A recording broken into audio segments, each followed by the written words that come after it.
What is going on, everybody? Tyler Brandt back here with another video. Happy to be back here with you back on the channel, posting something after about a week, a brief hiatus. It's been kind of a slower week in terms of Patriots news and Patriots Nation. No game last week. The last time we saw the good guys, our boys, they lost to Kansas City. Again, we had the post-game show, a rough loss to Kansas City, but the Patriots have turned the page, got some guys back, lost some other guys this weekend in the last 12 hours, and now we are on to Denver. It is Denver week. It's been pretty much Denver 2 weeks, as this game has been flipped and rotated 2 or 3 times. But without further ado, as far as we know, and to this point, it looks like the Patriots are going to take on the Denver Broncos. So, officially, it is time to get into the pregame. The 2-2 New England Patriots, off a loss to the Kansas City Chiefs, host the 1-3 Denver Broncos. The last time we saw these Broncos, they beat the Jets and Sam Darnold on Thursday Night Football. So, without any further ado, let's get into it. Let's talk a little bit about the Patriots and the Broncos this week. So before we dive into the X's and O's of this game, let's talk about the health of some guys on the Denver Broncos and the New England Patriots. So the starting quarterback, Cam Newton, will be available for New England. He will play this week against Denver. Gilmour, who didn't miss a game with COVID, but did get COVID and was out for pretty much a week, he will be back. He is playing in the game.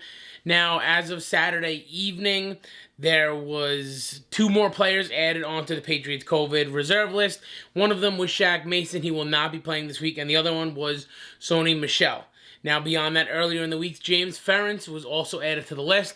So those 3 guys will not be playing for COVID reasons for the New England Patriots. On the other side, as far as we know, and up to this point, no Denver Bronco has tested positive. No player has tested positive. Apparently, a running back coach tested positive earlier this weekend. But we know that Drew Lock, off a sprained AC joint, he will be playing. Noah Fant will not be playing. He's nursing an ankle injury. And Melvin Gordon will also not be suiting up for the Broncos this week. So those are all your COVID and your injury designations going into this week with some of the bigger players. Now, let's break down some X's and O's and get on the field with the Patriots and the Broncos. Let's first start with the Patriots defense and what the defense will do when they get onto the field. First and foremost, this is a stat I always like to start off with when we're talking about the Patriots and young quarterbacks. Bill Belichick is 36-1 against first and second-year quarterbacks at home in the regular season. So it's going to be a very tough game for Drew Lock historically, and the odds are absolutely not in his favor. It is nice going from Pat Mahomes, the last time we saw the Patriots, to Drew Lock. It's certainly going to be significantly easier, at least on paper, and especially without Noah Fant. So for the first time, realistically, all season pretty much, the Patriots don't have a star, sneaky, athletic, really good tight end to play this season. So that will help some of the personnel groupings that we may see this week for New England.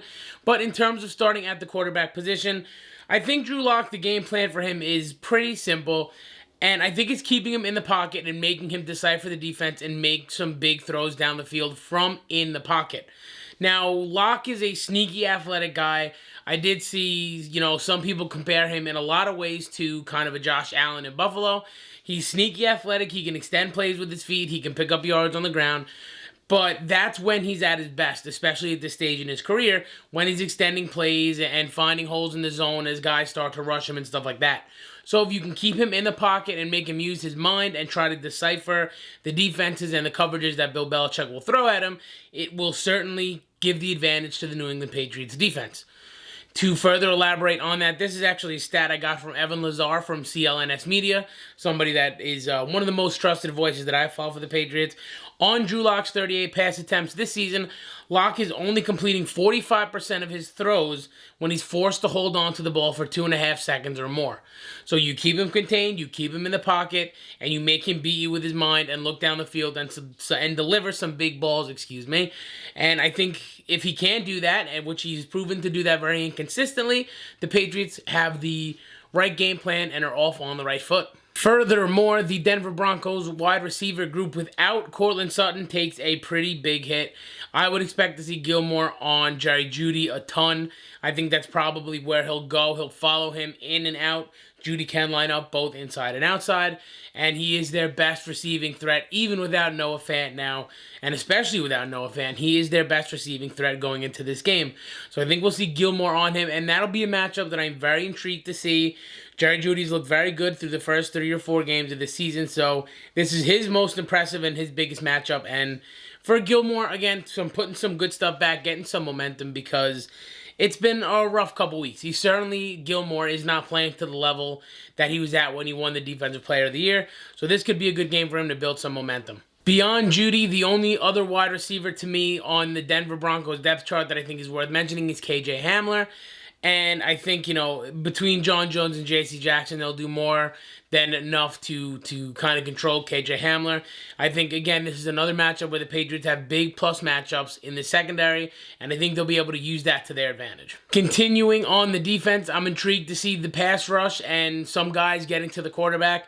This is a kind of sneaky advantage that New England should have. Denver's offensive line has been very shaky outside of Garrett Bowles this season, so I would expect a big day from Chase Winovich, who's, again, getting better every single week. We see him make plays every single week, and I think it'll be fun to see him going against the bad offensive line, and I would like to see, again, building the Patriots pass rush, getting some consistent pressure on Drew Lock. In terms of the Denver Broncos rushing attack, they're pretty vanilla from my understanding. A lot of it is zone concept rushing for them. They don't do a lot of things in terms of getting different guys the ball, handing the ball off, stuff like that. It's very, very vanilla. No Melvin Gordon is certainly going to hurt a very average Broncos rushing attack. And Phil Lindsay returning from injury this week after the first few weeks of the season. He does have some pop, but he's not somebody that you would think, especially coming back from injury, should really gash this Patriots defense. Against the run, the Patriots have held up against a lot more formidable opponents this season, So, again, I don't think Denver will be an issue. Denver, overall, offensively, they're not a very, very good team. They haven't been a very good team. They're bottom third in the league in both passing and rushing in terms of DVOA. So, I'm not expecting much offensively from the Broncos coming into this game. All right, now on to the offense we go. So first things first, as a whole for the offense, I think this is going to be a very slow game. I don't think this is going to be a very high-scoring game, and I think it's going to take Cam Newton and the offense probably at least the first half to get kind of reacclimated and get some momentum. Remember, Cam hasn't played football now in pretty much 3 weeks, and the offense has had 2 weeks off, and it's been a messy couple weeks, to say the least. So I think it's going to take them a little while to get back on track. And beyond that, Denver's defense isn't really that bad. They're actually in the top third in the league. They're 10th in terms of DVOA. They lost Von Miller. They've lost, Chris Harris and a couple of pieces like that. But Vic Fangio is one of the better defensive play callers in the NFL, and his defense really shows that, and they play hard for him. Another reason why I'm not too sure if this game will be very high scoring is because I think that the way the Patriots need to attack this Broncos group, especially through the air, is down the field. I don't think they're going to give up a lot of short underneath stuff. And I think from what we've seen and the coverages that Vic Fangio puts out on tape, that they're going to want to, kind of get the ball downfield and attack downfield. Now, Justin Simmons is one of the better safeties in the NFL. He's a very, very good safety. But Kareem Jackson is someone that can be picked on. And from what I've read and from what I understand, Vic Fangio likes to run some pretty complex coverages. He likes to throw a bunch of different things out there, but a lot of times he falls into single high safety. And when you can get down the field and attack and find crossers and crossing routes underneath that safety, you have a lot of good there. That was some of the stuff that we've seen on tape over the last few weeks. And unfortunately, that's something that Cam has struggled with, down the field accuracy and down the field completion so far this season. Not only has there been some bad decisions, there's also been some inaccurate passes. So it just feels like it's not really a recipe for a lot of points for the Patriots offense. So again, I do think the Patriots passing offense will be very limited this week. I'm not expecting a lot from them. And the real way that I think this game is decided is the strength-on-strength matchup in this game. And that is, of course, the Patriots' number 3 rushing attack in the NFL versus another top 7 rushing defense in the NFL in the Denver Broncos. The Broncos' interior defensive line is fantastic. They're a very, very good group. Not a lot of huge names on that group yet, but they're kind of like New England in a way that it's a lot of guys that not a lot of people know, but are very, very good at what they do.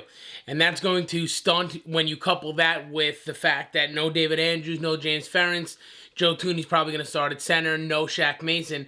You couple that together with the already very good interior defensive line play of the Denver Broncos, and it looks like the Patriots are going to have a lot of trouble running the ball against that interior offensive line, which is what they like to do, especially running a guy like Jakob Johnson at fullback and, you know, following the fullback right up the middle, a lot of stuff like that. So I think they're going to have a lot of trouble doing that just for starters. Continuing to look at that defensive line for the Denver Broncos, we have to talk about Bradley Chubb, someone that I think is very underappreciated for his talent and what he can do at this level, and he's been very good at doing it. He's a very good edge setter and a good run defender just as much as he is a very good pass rusher. He's good at both, and he's one of the best defensive players in the NFL.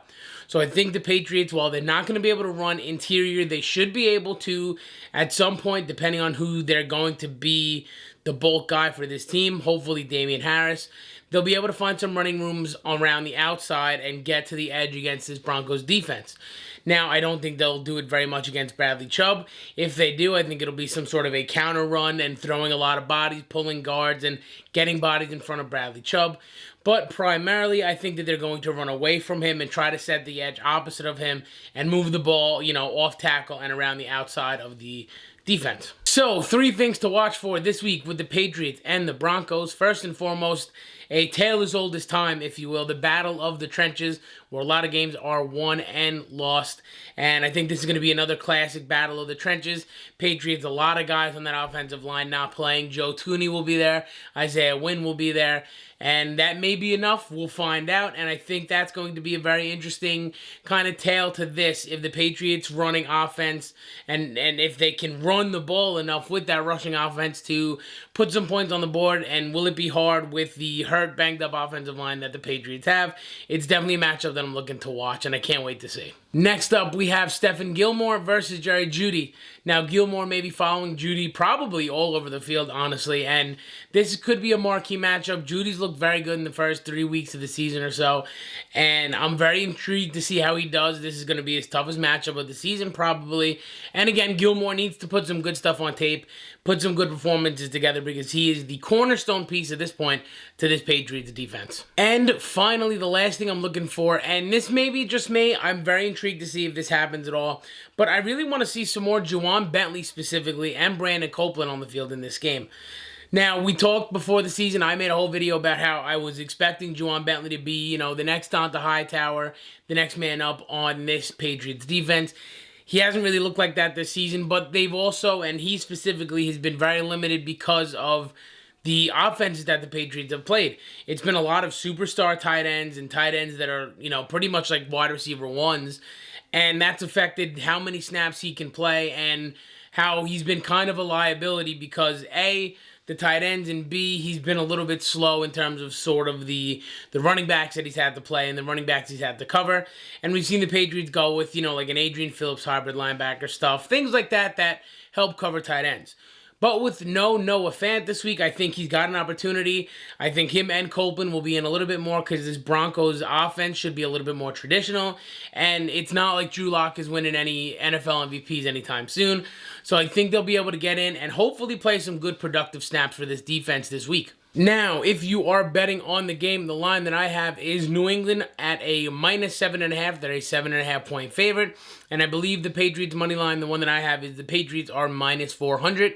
The over-under for the game is 44.5. I would take the under in that game for sure. I'd hit that under hard. Without any further ado, now that you got all the betting lines and all the theories and everything about this game, all the things that I'm thinking about going into this Patriots versus Broncos game in 2020, I think the New England Patriots will win a low-scoring game by a final score of 17-10.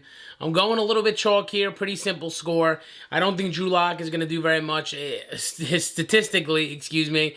Young quarterbacks against Belichick, it doesn't really go well. I don't think this game will fare any differently.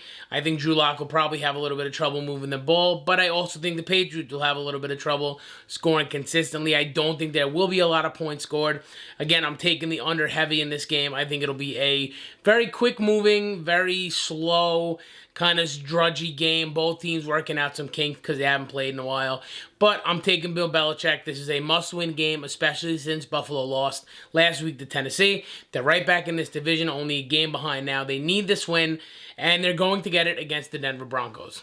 With that being said, drop your score predictions down in the comments below. Let's chop it up, talk about everything you think that's going to happen today in the Patriots game. You think they're going to win? You think they're going to lose? Let me know. Leave it down in the comments down below. Follow me on Twitter if you haven't already, at the Tyler Brandt, and on Instagram at Talking Pats for more Patriots content. And again, we could chop it up there. I'd be happy to talk about Patriots football anytime, anywhere with you. Also, one more thing to plug. If you are a fan of the channel and the content, there is more content on the way. Different platform, but same Tyler Brandt. Myself, my college buddy, one of my great friends, Bobby Vaccaro. We're doing a podcast, First End Sports. That's the podcast that used to be our college radio show. Now we are going to the podcast game. So in the link down below, it's on Spreaker right now. We're going to spread, and it'll be on some different podcast platforms soon enough. But go down, click the link down below. It'll take you to Spreaker.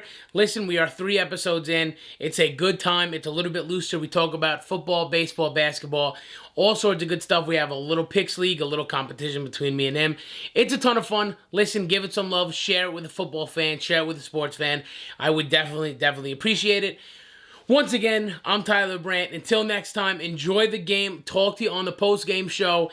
Listen to the podcast. Get at me in the comments. Follow me on Twitter, on Instagram. Do all it. You know all the stuff. Thanks for subscribing. Thanks for the support. Catch you on the next video.